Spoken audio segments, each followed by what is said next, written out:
Ben Asgari from Racing.com joins us. Some absolutely ripping horses there racing over Caulfield over the last 20 and 30 years, Ben, and today's no exception. Good morning to you. Yeah, what an outstanding day of racing we've got ahead of us. Thanks for having me on, Matt. And two champions they were, Lonhro versus Sunline. What a match race that was. What a call from Greg Miles. And I think Sunline was a little past her best by that stage, wasn't she? But she was still very gallant that day and made a very good horse, so worth to beat her. Track conditions today, what are horses racing on there, and what's the weather pattern been like this week? It's just another picture-perfect Saturday in Melbourne. We seem to have this pattern at the moment where we're getting a bit of rain early in the week, Monday, Tuesday, and then things are just fining up by the weekend. It's 23, 24 degrees, blue skies, but clouded in the sky at the moment. Track's good. By race time, we'll probably be on, I think we're a good 4 at the moment, but we'll almost certainly be a good 3 for most of the day today at Caulfield. So it'll be a firm track, should be a fair track, and I'm looking forward to what is an outstanding 10-race program. The Newcastle visitor out of the very much in-form Chris Lee's base, Smart Melody, lines up as the favourite in the 1,000 guineas this afternoon. What do you make of this market, and does it deserve to be short as it is? We've got it $2.70. Yeah, I don't think she does deserve to be as short as what she is in the early betting. She was very good winning the 1,000 guineas prelude. She's been very good in all of her starts to date.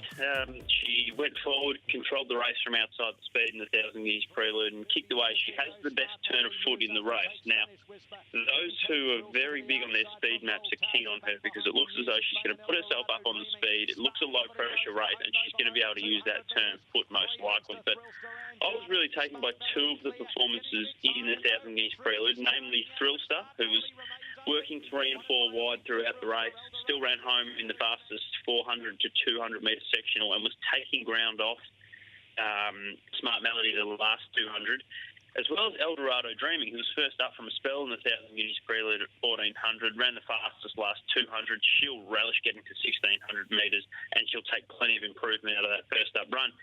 The thing is, you're getting $6 or $7 about these two horses as opposed to the $2.70, and I think the advantage may really turn in their favour getting to 1,600 metres. And for mine, I'd rather back those two to win and back the two horses than take the price about Smart Melody, who I think is a risk at the distance. Group 1 at 1,600 is the Aquis Touareg Handicap race number 7 for us today, which will run New Zealand time 5:45, and we've got Shillelagh as a $5 favourite in this race. Nobody missed its last start run. She was pretty hard to miss in the Epsom. That was behind Hartnell, who she clashes with again. He goes up to 59 kilos though this time around. And notably, he was third up last time in the Epsom, and she's third up today. She was only second up from a spell there in a track record time. It was a very good race. Hartnell beats 2 star 4-year-olds in D'Argento and Unforgotten. Shillelagh came from a long, long way back, run time into 4. I think she's one of those seasonal mares. She's very good in the autumn, but she's, I think, even better in springtime. She saves her best for the spring. You look at third up last spring, she won a Cantala stake at Flemington in blistering time. I think she's ready to peak third up from a spell and looks ideally placed with the presence of Hartnell. It gets her in with only 53.5 kilos, and she is one of the better bets on the program for me. I'm pretty keen on Shillelagh. What do you make of Cliff's Edge jumping from barrier number 15, Ben? I think he's a good chance. It's a very open race outside of the top couple. Cliff's Edge is a horse that I think would be better suited if they roll forward from barrier 16 and try and make it a genuine test of 1,600 metres. We saw him roll forward over 1,600 metres in an Australian Years, run 5th behind preparation and run really well. And I think he'll get in nicely here. He's only got 52 kilos on his back, and we know at his best he's a group competitive galloper. So he's certainly got a hope. But it does look a race with a bit of pressure, so he's going to have to be every bit at his best to hold off the late charges of the likes of Shillelagh. Maybe even his stablemate Land of Plenty. We know Hartnell and Noir are also key chances. So an open race. Okay, we move on to the next of the Group 1s. It sees the running of the Caulfield Stakes at Group 1 level. Wait for age here, and a bit of New Zealand interest around Night's Watch. And today Night's Watch will wear Jerry Harvey's colours, the New Zealand Thoroughbred Holdings colours, not the OTI Racing ones. It's won 8 from 17 has Night's Watch a $10 chance in race number 8. What do you make of the Caulfield Stakes, Ben? It's an outstanding field. This is, I think, on a sensational day of racing and sensational day right around the country. Of course, got the Everest. I think this is probably the best race in the country anywhere. It's an uncannily weak crop of sprinters in Australia at the moment, which probably takes a little bit of the shine off the Everest.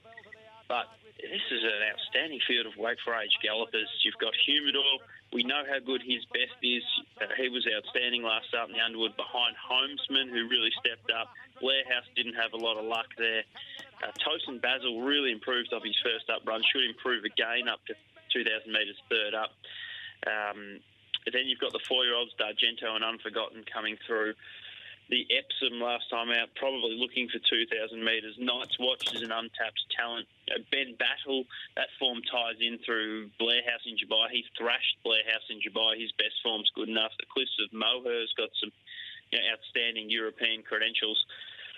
It's a high-class race. I'm not sure I want to have a bet. I think there's too many winning hopes that you could bet with any real confidence, but I'm looking forward to watching it. It's as good a field as you could hope for without Winks. I think anywhere at 2,000 metres in Australia, notwithstanding Winks not being there, it's as good a field as you could hope for. Caulfield Guineas, $1,600, $2 million on offer. Is it the Autumn Suns for the taking, or do you have a different theory on the race? No, I think he'd be just about impossible to beat here, the Autumn Sun. He's priced accordingly. He's into $1.70. I think he might start at $1.60. He was very good first up, luckless on a heavy track, 1,500 metres, then dropped back onto a firm track to 1,400 metres in the Golden Rose and was outstanding coming from last to win.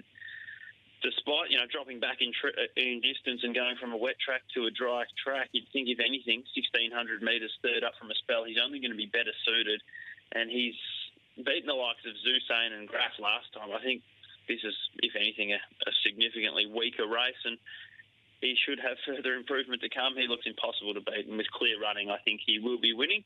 It might just be a question for the multiples. For the sake of the multiples, I thought Leonardo da Vinci, a good and fast native soldier, and a Hood looked the main chances to fill second, third, fourth, etc. But I do think the Autumn Sun looks clearly the most likely winning chance on the program at Caulfield today.